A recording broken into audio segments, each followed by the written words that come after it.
wabarakatuh. Salam sejahtera untuk kita semua.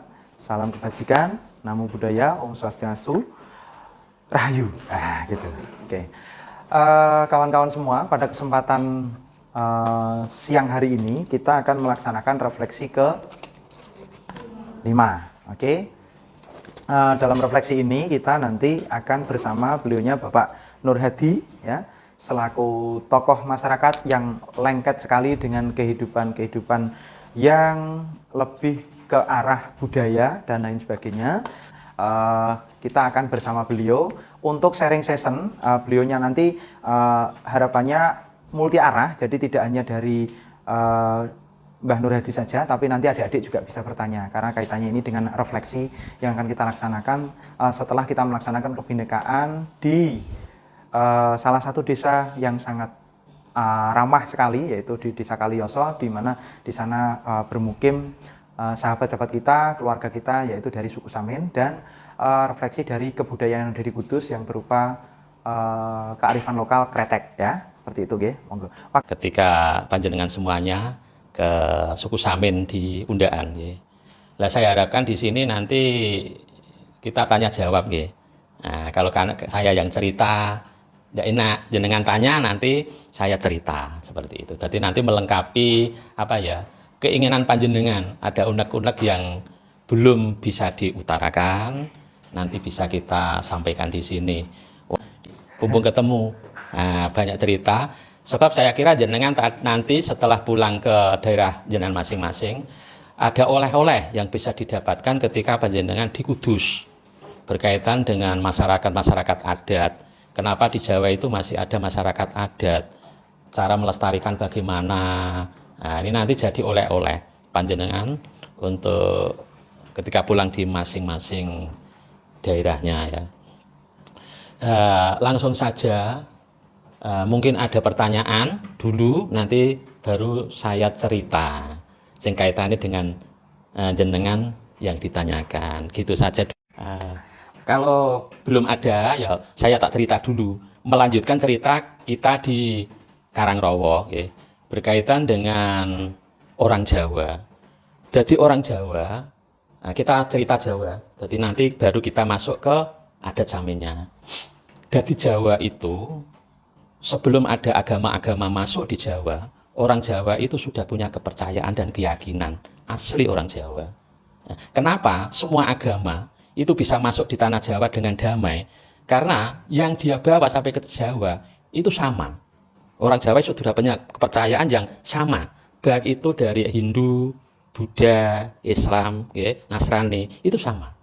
Kenapa tidak ada gejolak? Seperti perkembangan agama di Timur Tengah.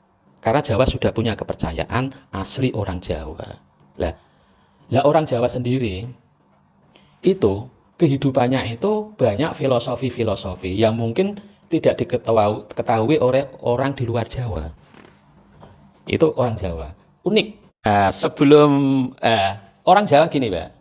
Orang Jawa itu sudah tahu silsilah dari urutan-urutan orang yang di Jawa. Jadi sampai Nabi Adam itu tahu. Jadi ini anaknya ini, anaknya ini, anaknya ini. Coba saya bacakan ya di sini. Ini saya mulai dari Sultan Demak. Jadi raja ini, Pak. Jadi di Jawa dulu itu ada namanya Kesultanan atau Kerajaan Islam pertama di tanah Jawa. Ini. Nah, Demak itu adalah raja atau kesultanan pertama di tanah Jawa. Itu ada di Demak. Dekat ini. Sini sampai Demak kira-kira ya sekitar 25 kilo. Di sana ada situs masjid kuno dan makam raja-raja atau sultan-sultan raja Islam pertama di tanah Jawa. Nah ini coba saya bacakan silsilah atau urutan keturunan, ya, seperti yang jenengan tanyakan tadi. Ini saya mulai rajanya itu nama Raden Hasan. Ya. Raden Hasan itu seorang sultan. Ini adalah keturunan Cina. Ketika muda itu namanya itu Jinbun. Jinbun, Raden Jinbun. Karena ibunya itu dari kerajaan Champa, Vietnam. Bapaknya itu Raja Majapahit. Brawijaya V itu. Ini seorang raja. Jadi dia adalah keturunan Cina. Tapi jadi sultan atau raja Jawa Muslim pertama. Oke. Raden Hasan ini punya bapak namanya Kertowijoyo. Kertowijoyo itu adalah raja Majapahit yang kelima.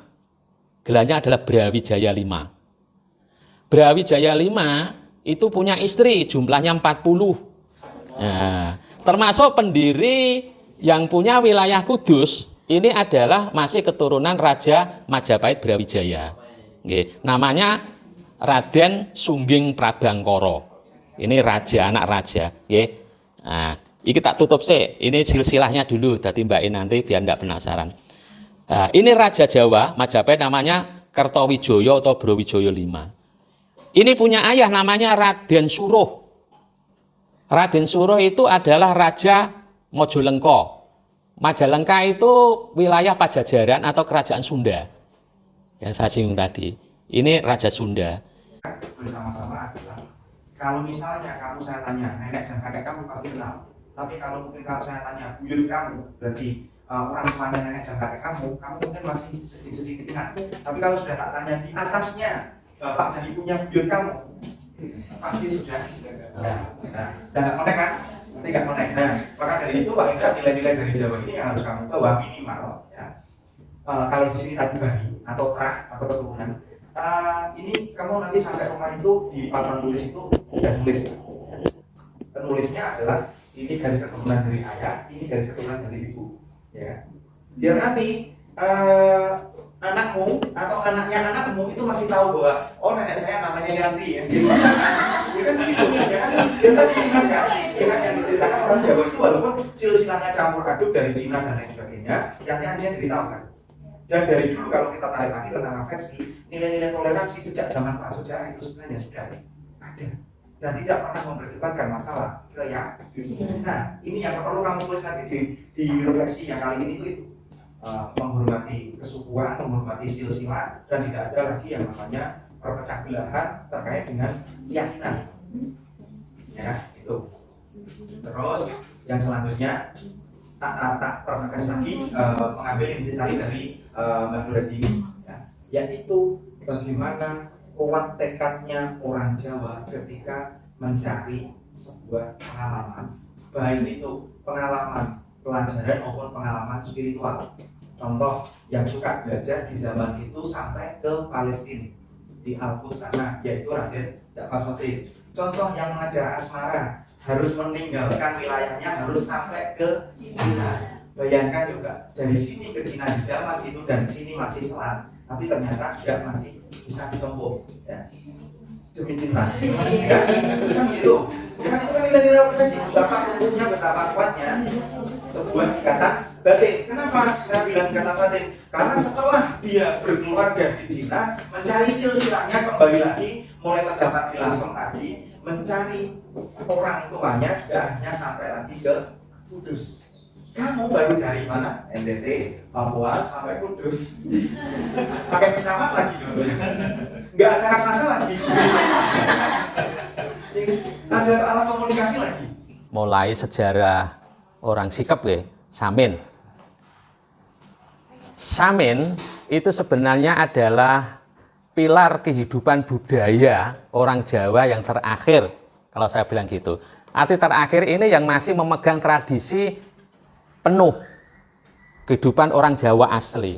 Jadi mereka itu belum terkontaminasi dengan kebudayaan luar. Nah, sejarahnya begini, Samin itu sendiri itu lahir gerakan sekitar tahun 1900-an. Ini di Tanah Jawa terjadi perang besar, namanya Perang Diponegoro. Mungkin ada yang tahu sejarah, ya.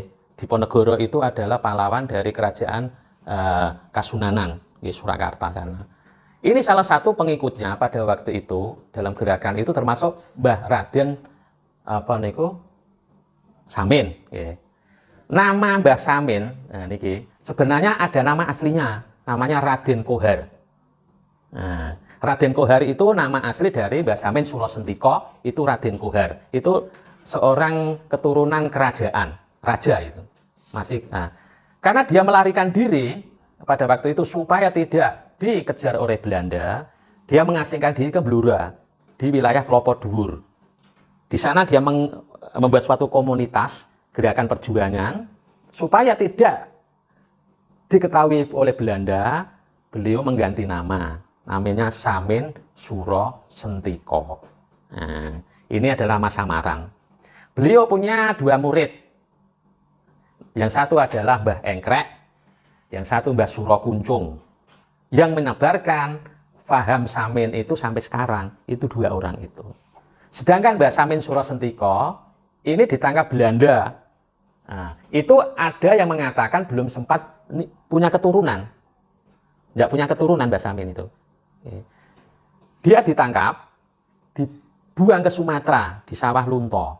Nah, Sumatera siapa? Sumatera aja dengan. Nah, itu di Sawah Lunto. Di sana, nah, sampai meninggal itu di Sawah Lunto. Nah, tokoh ini. Nah, ajaran-ajaran Mbah Samin Suro Sentiko ini lalu dilanjutkan oleh muridnya yang 2 itu. Nah, paham Samin ini adalah paham untuk mandiri sebenarnya. Dia tidak mau bekerja sama dengan Belanda. Jadi dia mengasingkan diri di hutan, mencari makanan berkelompok, membuat suatu komunitas. Kalau di Sumatera itu ya sak suku ya. Nah, yang hidup di hutan gitu loh. Nah, sak anak, sak bojone gitu, terus saudara-saudara seperti itu. Nah, hidup di sana. Kelompoknya Samin ini. Dia buat pakaian ya sendiri, cari makan bersama-sama, hidup bersama-sama, tolong menolong. Ini dibuat seperti itu. Tempat pertama kali Mbah Suro Kuncung itu mengembangkan paham Samin di sini. Nah, paham Samin ini sebenarnya itu adalah bukan gerakan spiritual enggak, tapi gerakan moral, perlawanan terhadap Belanda pada waktu itu. Gerakan moral ini. Nah, akhirnya di sana berkembang sampai sekarang komunitas itu. Nah, terus orang Samin itu punya paham, dia itu bekerja selain bertani tidak mau, karena memang dia itu punya paham hidup dekat dengan alam, Namanya kan ada 2 paham yang masuk ke moderat, ada yang memang masih teguh memegang adat. Nah, memegang adat ini masih ada sampai sekarang. Jadi dia tidak mau bekerja selain bertani. Ya, termasuk yang di Karangrowo, ini sebagian itu yang seperti itu, yang sebagian sudah moderat, nyekolah no anake. Untuk Samin sendiri, ini tidak boleh sekolah secara formal. SD ndak, SMP ndak. Yang berkewajiban mendidik itu adalah orang tua. Nah, jadi tidak disekolahkan, yang memang masih asli. Sembah nuwun Mbah Nur. Sami-sami. Ikut berbagi, menebar informasi, menebar tentang budaya kita, budaya di Luhung, budaya Jawa kepada adik-adik kita yang dari perantauan, dari luar Jawa. Semoga perantauan Anda ini bukan perantauan yang terakhir, tapi seperti perantauannya Ja'far Shodiq, perantauannya dewi-dewi yang dari Cina tadi ya. Seperti itu, perjalanan Anda masih panjang.